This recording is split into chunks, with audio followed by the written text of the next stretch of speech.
Then there are two letters attributed to Peter, the leader of the early church. There's one attributed to James, Jesus' brother, and one to Jude, which I'm sorry to say hardly anyone ever reads. And perhaps none of these 5 letters are letters in the sense in which you and I understand the word. There's also one quite extraordinary piece of theological thinking which tries to help its hearers work their way through the question of how you talk about Jesus. And that's the letter to the Hebrews. Then there's the book of Revelation, as it's called in Latin, or Apocalypse, as they know it in Greek. Now, this is a book that terrifies the wits out of some people. And towards the end of this course, we'll be talking about it and inviting you to read it. Why just these documents, though? See, the chances are you've probably heard of other Gospels, the Gospel of Judas, or the Gospel of Thomas, or the Gospel of Mary and Peter, and the Proto-Evangelium of James. And very often you'll read excited journalists suggesting that the Church has concealed these texts from ordinary people to keep our darkest secrets carefully hidden.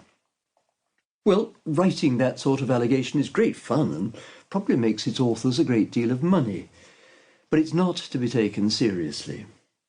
You can find for yourselves all these apocryphal Gospels nicely translated into English and handily printed for you to read, and I suggest you spend some time with them, and I'm prepared to bet that you'll find them rather tedious, though in places they show a rather overheated imagination, which relieves the boredom. But I guarantee that if you read them, you're not going to find yourself clapping your hands to your brow and saying, "Oh, of course, the Church has been keeping this from me all these years." Indeed, I suspect that if you move from those Gospels to the 4 Gospels you find in your New Testament and read them all through, you're going to find yourself admiring the Church's sobriety in selecting just these 4. One thing we need to know is that the Church didn't immediately get down to the business of writing. Jesus himself doesn't seem to have written anything at all, though he clearly said lots. And in fact, the only evidence of him actually writing is that the story that you will find at the beginning of chapter 8 of John's Gospel, though it doesn't belong there. And that's the lovely anecdote of the woman caught in adultery. When this unfortunate lady is brought before Jesus just to check that it's all right for them to stone her, as the law says, we're told that he twice stooped down and wrote on the earth. But that, of course, was a delaying tactic and tells us nothing about his levels of literacy. And by and large, those first Christians followed his example.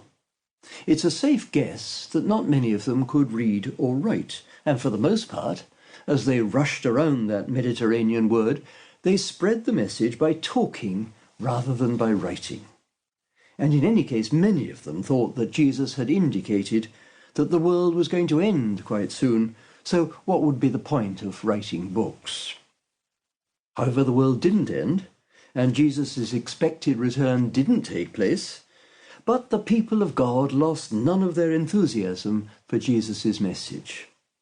And then, of course, those first witnesses started to die off. The Apostle James was martyred by Herod in 42 AD, and Peter probably in the aftermath of the Great Fire in Rome in 64 AD. And after that, the question arose of how do you pass on the message? And perhaps some people felt the need to have something in their hands to give to those who were instructing new converts.